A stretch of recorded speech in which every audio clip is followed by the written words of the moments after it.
let you in on a little secret.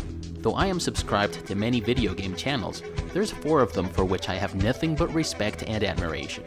These channels have inspired me to start my own channel as it happens. If you are one of the very few people who have been following Ye Olde Entertainment all along, well, first of all, thank you. And secondly, you know that this channel's spirit is to help people make the final decision whether to purchase or not purchase that video game of which they have been watching reviews, streams, and footage for ages. These channels you see on your screen now have done precisely that for me in the past, as I am the kind of guy who reads and rereads reviews, watches footage, goes to forums and asks around before making the purchase. As different as these channels are, I think their hosts are like-minded individuals, and they may be about the same age as I am. But most importantly, I think they also grant importance to the same things as I do when it comes to deciding a game's value. Story and setting.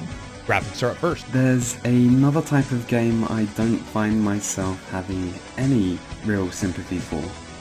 And it's those games that do nothing special, that take no risks. It's an exciting concept, a grand science fiction adventure that involves exploration of an alien world and human conflict between its characters.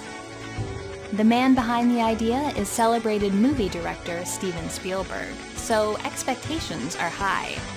Of course, I don't agree with everything they say all the time, and it is one such disagreement that I would like to bring to you today as I take a welcome break from our Road to Baldur's Gate 3 series. Don't worry though, we'll be back on track with our review on Baldur's Gate 2 soon enough. But today we're going to be talking about the ending of the Mass Effect saga, Bioware's epic sci-fi space opera. This RPG deserves all the recognition it's gotten, but also its fair share of tough love for the ending with which they decided to wrap things up. And since the entire saga has just been reissued, and since Pam from Cannot Be Tamed jumped into defense of the series ending and saying things that I don't agree with at all, I thought I'd add my 2 cents to the discussion. But by the way, if by some miracle you happen to know my channel and not hers, or any of the others I've mentioned, do go and check them out. And subscribe if you like them. They are liquid gold. The story and lore in the Mass Effect trilogy are among the best, if they are not the very best in video game history. Characters are relatable and even memorable. Their stories and backgrounds constitute a lean and clever way to let you in on the history and predicaments of the various races that exist in the galaxy, while characters themselves are strong individuals that ooze personality and purpose. There's a looming threat that's larger than life, and Commander Shepard is the galaxy's appointed champion to stand in the face of it. Mass Effect is the clever story of how this person became the galaxy's champion. Throughout his or her journey, Commander Shepard learns that even if there's a threat that may end every species tomorrow, whoever seeks to avert this threat has to acknowledge and become concerned with the predicaments of each individual species today, if he or she expects them to join up and help fight the threat. It is a political statement, but it is also a gaze into humanity itself, as you see yourself as a human in the eyes of Turians, Asari, Krogan, and Quarians. It is a comment of the importance of art. No art, no culture. Of discipline, of cooperation. Cooperation furthers mutual goals. The story in Mass Effect is not perfect though. Drew Karpyshyn is one of my favorite video game writers, and I would say that he was at the top of his game when he wrote this saga.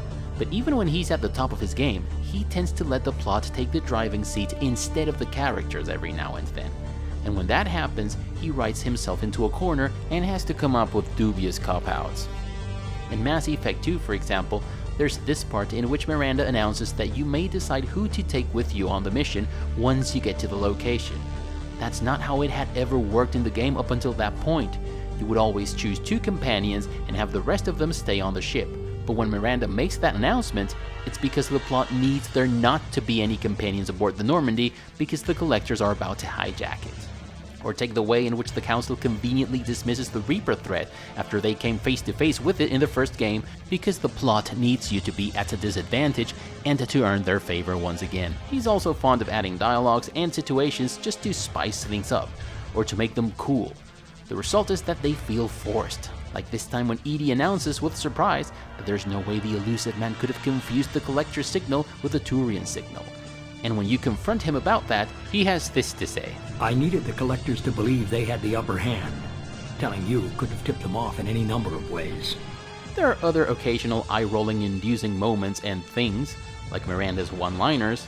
You really think Wilson's capable of that? Not anymore. or her outfit, or the way in which she's shot sometimes, or her general attitude that would hardly befit a seasoned high-ranking officer from an organization as large, as important, and as organized as Cerberus. What if you're wrong? I'm never wrong. I thought you'd have learnt that by now, Jacob. And feels more akin to an idiotic, smart-ass teenager full of herself.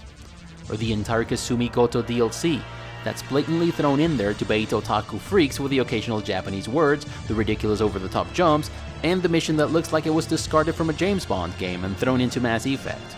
Or anything that has to do with this guy, or Saren's ship being sovereign, or the Human Reaper. In spite of all of this, the sheer eye-popping epicness, the deep inspired lore cleverly rooted in some real-life human conflicts and passages of history, the brilliance of companions who seamlessly let you in on their vision of the world, while masterfully going from dropping pearls of wisdom one minute to dropping hilarious remarks the next, the fact that they're some of the best character arcs we've seen in entertainment, and the fact that you're in a position in which you might even steer the wheel of these character arcs with your decisions, makes up 1,000 times over for whatever tiny slip-ups this saga might have had in the writing department. Even if Drew Karpyshyn has had his slip-ups every now and then, there's no way he would have botched this ending so badly. Sadly for the franchise, he was not on board for Mass Effect 3, and although there are some competent and even great pieces of writing here and there, the ending is not one of them. So as promised, I'll tell you why I disagree with Pam from Cannot Be Tamed. I'll leave her video in the description below. Narratively, it all starts to go downhill when you hit Cerberus' headquarters. So there's this weapon known as the Crucible, that might be the galaxy's only chance at defeating the Reapers. At Cerberus' headquarters, you learn that the last piece of the Crucible, something that had been called the Catalyst throughout the entire game, turns out to be the Citadel itself. So you mean to tell me that human, Asari, Turian, Solarian, and Quarian engineers who had been building the Crucible for months, most of whom have been living in the Citadel for decades, and who had the freaking blueprint of the weapon in their hands, could not tell that the Citadel and the Crucible were connected? Even when they built moving parts that perfectly snap onto the Citadel? Is the part of the Citadel that snaps on the Crucible one that they had not ever visited? It didn't occur to them that these things worked together even when they were looking at the plans? Listen, I'm not saying there can't be an explanation for this, and I'm sure some enthusiastic nerds with a lot of time on their hands can dig up some evidence that explains this, but it's just too plot convenient, and that's always a sign of bad writing. Also, it seems a very hard sell to me that the knowledge that the Citadel and the Crucible work together had escaped the Reapers for several millennia. The Prothean VI says at some point during his conversation with Shepard that in a previous cycle it was discovered that the energy of the Crucible by itself was not enough to defeat the Reapers, and that they had to modify its design to make it work with the Citadel. But it is also known that some Protheans became indoctrinated near the end of their cycle, and started a war with those who weren't over how to defeat the Reapers. Much like humans in this cycle, some Protheans seem to have been in favor of controlling the Reapers, while others wanted to destroy them. So the Reapers learned of the existence of the Crucible and the Catalyst in this cycle because the Elusive Man informed them, and he informed them because he was indoctrinated? Because otherwise it would make no sense for the Elusive Man to do such a thing. The indoctrinated Protheans in the past cycle must have known about the Crucible and the Catalyst, otherwise they wouldn't have proposed to control the Reapers, unless the Protheans who were indoctrinated knew about the Crucible but not the Catalyst. And again, that would be terribly plot convenient if you ask me. And when the Reapers gained control of the Citadel, wouldn't it have been easier for them to simply disable the connection between the Citadel and the Crucible if they already knew about it? Did they not do that because they had sought synthesis all along? And if that's the case, and if they had control of the Elusive Man, wouldn't it have been simpler to have the Elusive Man add his life energy to the Crucible to achieve this?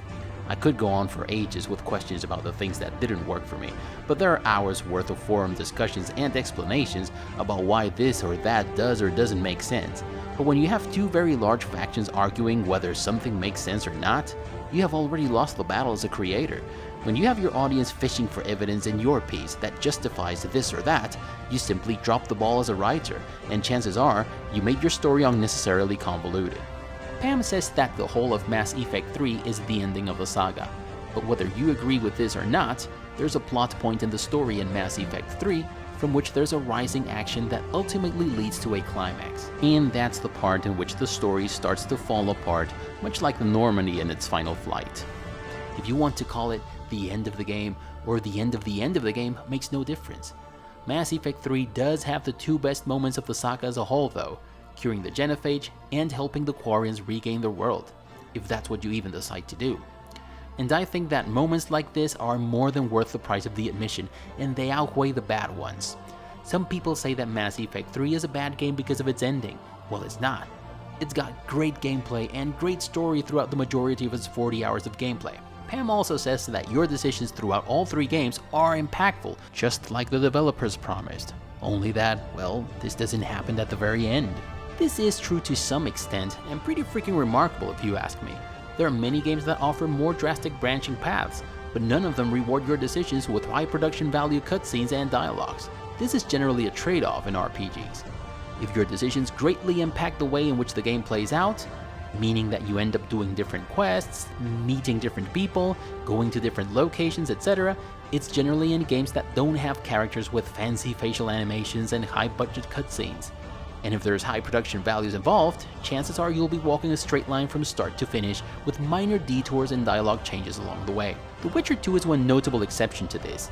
It has top-notch production values, and there's a decision note that changes your game completely. But Mass Effect 3 totally steals the show in this regard. For example, saving Rex in Mass Effect 1 versus killing him has a huge impact on the way in which the passage at Tuchanka plays out in Mass Effect 3. If you save Rex, and if Bakara survives, Mordin will fully commit to curing the genophage, and he will see in Rex a competent leader, willing to cooperate with the rest of the species in the galaxy. And there will be no way to prevent him from making the ultimate sacrifice to undo his own work. On the other hand, if you kill Rex, his brother Reeve takes over. As a consequence, this same passage in Tuchanka plays out in a significantly different way. Mordin may even reaffirm his belief in his work with the genophage and agree to trick the Krogan into believing that the cure was applied. There are many examples of this throughout Mass Effect 3, and I will not take any of that from the game, as I thoroughly enjoyed it, and it made me feel like I was in the driver's seat. Most of the time, at least. However, the devs and writers did default on their promissory note by not making any of your decisions count towards the end. Pam says that that's how RPGs work, and that newcomers to the genre might have been disappointed, but old-timers know that that's how things work in RPGs. Well, I find that borderline offensive, and this is why. She mentions games like Vampire Masquerade Bloodlines and Divinity Original Sin 2, and yes, both of those are fantastic. Vampire Masquerade Bloodlines is in my top 10 games of all time, and Divinity Original Sin 2 is in my top 10 games of the past decade. But they are very carefully chosen examples of games that have the same problem as Mass Effect 3. Unlike Mass Effect 3 though, both of those games have competently written finales. I do have the same issues with them though. I found it terribly disappointing that the end in Vampire Masquerade Bloodlines depended on that one dialogue with the cab driver. I mean, you can save right before that moment, reload, make a different choice, check out the other ending, and then reload again and check the other ending. And I also did just that with Divinity Original Sin 2. I simply reloaded the proper saved game a couple of times to see all of the endings. But there are also several examples of RPGs in which your choices do matter in the end. Take Dragon Age Origins for example. The Lancemeet may be the pivotal moment of the game, but it's not the only one. You may choose to duel Loghain and execute him. If you do that, Honora may marry Alistair and they may rule Ferelden jointly. You may choose to have Alistair duel Loghain and have him execute the Terran, in which case he won't be able to marry Honora and will have to be king all by himself. You may choose to allow Terran Loghain to be conscripted into the Grey Wardens, in which case you will lose Alistair as a companion. If you're a human female noble, and if you execute Loghain, or if you choose not to support Honora, you may marry Alistair and become Queen Consort of Ferelden. If you're a human male noble, you may marry Honora and become King Consort. Later on in the game, you may choose to engage in some sort of weird magical sex ritual with Morrigan. That will prevent you from dying in the final battle. If you're female, you may ask Alistair to sleep with her. If you choose not to sleep with her, or if you don't ask Alistair to do it, she leaves the party, and one of you has to die in the end. Depending on what happened at the Lancemeet, later on you may choose to take or leave Alistair or Loghain with you to the final location. Depending on all these things, Morrigan may stay or leave for the final battle. You may end up making the final sacrifice, or Alistair may end up making the final sacrifice, or Loghain may end up making the final sacrifice, or no one may end up making the final sacrifice. All these things also determine whether Alistair or Honora or both of them rule Ferelden, whether or not you rule with any of them as King or Queen Consort, whether Arl Eamon stays in Denerim as advisor to the king and abdicates in Redcliffe in favor of his brother Van Tegan, or if he returns to Redcliffe and rules as Arl and Van Tegan returns to Rainsphere, amongst other things. Also, whether you help Sathrian or the Lady of the Forest, or if you make Sathrian see the error of his ways, whether you side with the Templars or the Mages, or help both, whether you side with Paragon Caridin or Branka, this will all determine which armies side with you on that final stretch of the game. There's also a falling action after the climax. You find yourself at the throne room getting ready to celebrate, and this passage changes greatly depending on the decisions you made at the Landsmeet, whether you agree or not to sleep with Morrigan, whether you saved Arl Eamon's son Connor or not, whether you're a dwarf, an elf, or a human, and on your relationship with all of your companions. Hell, there may not even be a passage if you decided to sacrifice yourself to save Ferelden, and if this happens, the mourning passage you get instead will also be different depending on your race and origin. The final stills that you get, narrating what transpired in Ferelden after your victory, also change greatly depending on your decisions throughout the game. Mass Effect may be the story of Shepard, yes, but like the Grey Warden had a huge impact in shaping the events of every community and race in Ferelden, so did Shepard in the entire galaxy, but we're not told how this plays out in the future, as we are in every RPG worth its salt. Dragon Age Origins was also made by Bioware, but this one didn't feel as though they had rushed things in the end, or as though they had to forcibly write themselves out of a corner. It's not perfect, and it's had a couple of shitty moments too, like the plot needing you to go back to Redcliffe before going back to Denerim, but you get the idea. Pam forgot to mention Pillars of Eternity. This game has the exact same problem. It is a phenomenal game, but what transpires in the end depends solely on the deity you choose to side with, and whether or not you stay true to what you promised. And that means that you can simply reload a saved game and see what happens if you side with a different god or if you lie to them. But you can't do that in Pillars of Eternity 2, for example. I also have some issues with Pillars of Eternity 2, but the lack of impactful choices that affect the outcome of the game is not one of them. Siding with the Huana, or the Principe, or the Royal Deadfire Company, or the Valiants is a long process that you must start working towards very early in the game. And although you always arrive at the same location at the end of the game, the way in which you arrive matters a great deal. Also, your choices about what you can do with Eothas may be the same regardless of what you did before, but the game is written in a way that dealing with Eothas is not the only important thing. Hell, it may not even be the most important thing. The political and social landscape of the Deadfire Archipelago becomes important to you because your dealings with its people have made you care about them. Tyranny also offers branching paths that change the final stretch of the game.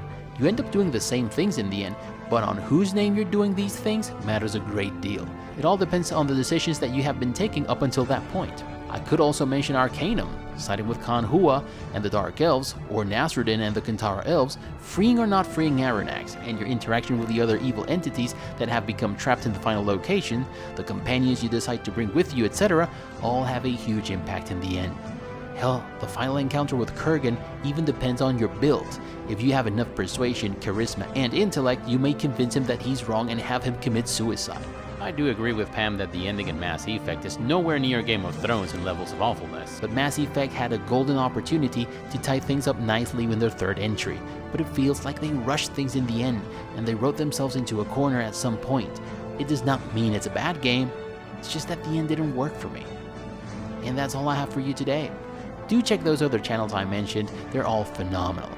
If you liked the video, give it a thumbs up. If you didn't, thank you for watching all the way up until now. If you like what you're seeing in this channel, please consider subscribing and clicking that notification bell to avoid the usual YouTube shenanigans. Share the video, but most importantly, never stop gaming, but don't let gaming get in the way of your hopes and dreams.